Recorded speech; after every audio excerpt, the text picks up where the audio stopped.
Doma Sports Talk, worldwide, with some news from the world of boxing. So y'all know what time it is.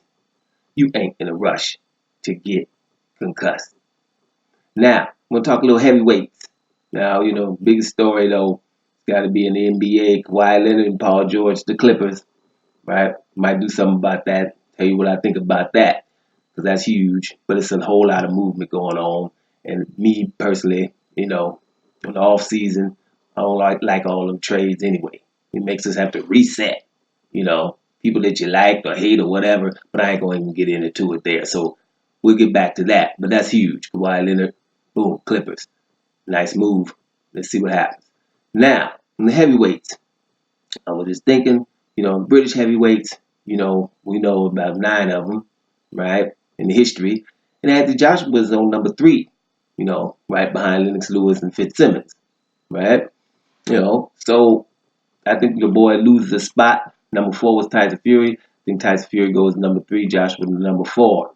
After that loss to Andy Ruiz Jr., right? After that, Frank Bruno's Lerking, David Hayes 6, and number 7 is Herbie Hyde, right? Which a lot of people forget about Herbie Hyde, because Herbie Hyde basically was Wilder-ish, right? A lot of people forget about that. Herbie Hyde was about 6'2", what was it, 205, 207, right? And went on a run, about 21 knockouts in a row or something coming up. And Herbie Hyde got that WBO, that belt, right, by beating Michael Bent, right? And remember now, Michael Bent had just beat your boy Tommy Morrison in a major upset. So he was feeling himself. And he wasn't going to be running from no little old dude, right? Little Herbie Hyde.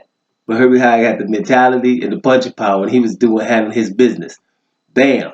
Knocked out Michael Bent. Beat Tony Tucker. Everybody, y'all know Tony Tucker. Tony Tucker in his prime gave Mike Tyson all he can handle for 12 rounds. And I'm talking about prime Mike Tyson. That 18-month window where they say Mike Tyson's prime. Well, he was in that one. And then Michael Tyson beat him to claim his title, but, unanimous decision. Wasn't like Tony Tucker got knocked out or was, wasn't in the fight. Tony Tucker gives everybody a little problem, right? About 6'5". So what I'm saying here is Herbie Hyde got rid of him, beat Michael Bent, and Herbie Hyde was knocking out everybody. You know what I'm saying? He ended his career with 49-4, with 43 KOs. Now those last 2 losses, whatever, that's after the fact. Make sure it's understood. Herbie Hyde lost to Riddick Bowe. What is Riddick Bowe? 6'5", 250 something. You know what I mean? Think about it. Hall of Famer. You can lose to Riddick Bowe, being 6'2", 205, right? But going at him. It was a little war for a minute. Riddick Bowe wore him down. Then his first loss, we had a good run. It was about 24, 25-0 or something like that. And he lost to Vitaly Klitschko. Vitaly. Didn't know where you at, right? Vitaly Klitschko. Not Vladimir. Vitaly, right? Big old dude who you ain't beaten, bottom line. Ask everybody else he fought, right? Think about it. If your name ain't Lennox Lewis, you didn't beat Vitaly. And let's make this also clear. Everybody, who you got with Vitaly and Vladimir? You're right, so it ain't no choice. It's Vitaly. Vitaly just let Vladimir have those titles because I'm it's in their family. But did we really think that Vitaly wouldn't beat Vladimir with Vladimir's chin issue? And Vitaly, when you hit him on the chin, all you do is make him mad. Get up out of here. So you can lose to him being 6'2", 205, right? Those are the 2 guys he lost to. In that run, in that period. So that's what I'm saying. People's prime, Mike Tyson's prime, but Herbie Hyde had a pretty good prime too. A big run, Wilder-ish type of prime. If you want to be honest, let's just ask, hey, what if he had Wilder's length? Herbie Hyde. Be some similar stuff going down now, would it? That's 5 inches more. What if he had Joshua's everything? Size, 6'6", 250, chiseled, with Herbie Hyde's mentality. You'd have something there. It's heavyweight. We don't want to say that because we'll go back to Mike Tyson being about 5'11", getting inside them boys. So everybody, it's just when you're heavyweights, there's size discrepancy. But just saying. So Herbie Hyde is somebody, that we don't talk about much.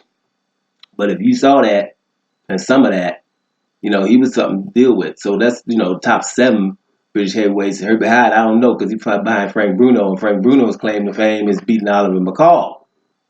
Because other than that, it's like, hey, a spirited loss to Mike Tyson, a very spirited loss to Lennox Lewis.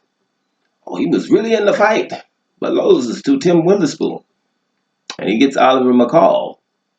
That's the one, you know what I mean? So Oliver McCall, Michael Bent, we'll go with McCall over Michael Bent, but I'm talking about Herbie Hydes, pushing up on people. I ain't gonna put him in front of David Haye though, but Herbie Hydes another good British heavyweight that we kind of forget about because it was the WBO champion, but when it wasn't so significant, it was just starting to get game at that point. That's probably like a little bit like the IBO is right now, right? The IBO is coming through the back door, back bottom line, right? And after that's going to follow the IBA, right? That's what's going to happen if we let it happen. But we don't want to get into that. But back to the top, your boy Anthony Joshua, with that loss, goes behind. He goes behind Tyson Fury, I would say, because when you're talking to the British heavyweights and stuff like that, you want to start talking about all the little details of why, the arguments for and against. For example, for Joshua, you would want him to have said, okay, what if he beat Vladimir Klitschko, right? But the IBF was on the line, like it should have been, right? But not the WBA. Say the WBA was Ortiz was there, and they have to fight the winner of Klitschko, fight Ortiz to get that belt instead of Vladimir Klitschko asking the WBA to put that belt on the line. Imagine that. Now he beats Vladimir Klitschko, and then he goes and unifies against an Ortiz, right? And beats Ortiz at that particular time. Everybody know what time it is. If he would have done it like that, then most of the antics and most of the negotiation problems and all of the things that were going down would have been justified. But people would understand he got it that way, that extra title. So when you're looking at that, and then Tyson Fury's argument is, hey, I had those belts, right? Those are basically all mine, because he beat Vladimir Klitschko. But then the argument against Tyson Fury is, man, while you gone, stuff has to happen. Nobody asked you to leave. We was still working while you was over there doing what you was doing, right? And it ain't all depression. We ain't gonna let you get away with all that. All that doping and stuff was going down too. So that's an argument against that. You see what I mean? So it's close neck and neck. But Anthony Joshua could do some things by just beating Ruiz, and I think that would put him right back in that spot, and make Tyson Fury have to fight somebody like, say, fights Deontay Wilder and stops him. Then of course he would then go back. So it's going to be neck and neck between those guys. That's probably a little side thing that's going on the British front. I mean, Wilder got something to say about that, but we were talking about him. But on the British front, there's a little race going down there. And Joshua has to really worry about going backwards. Lose the Ruiz again, and hey, shoot, Frank Bruno will be knocking at your door.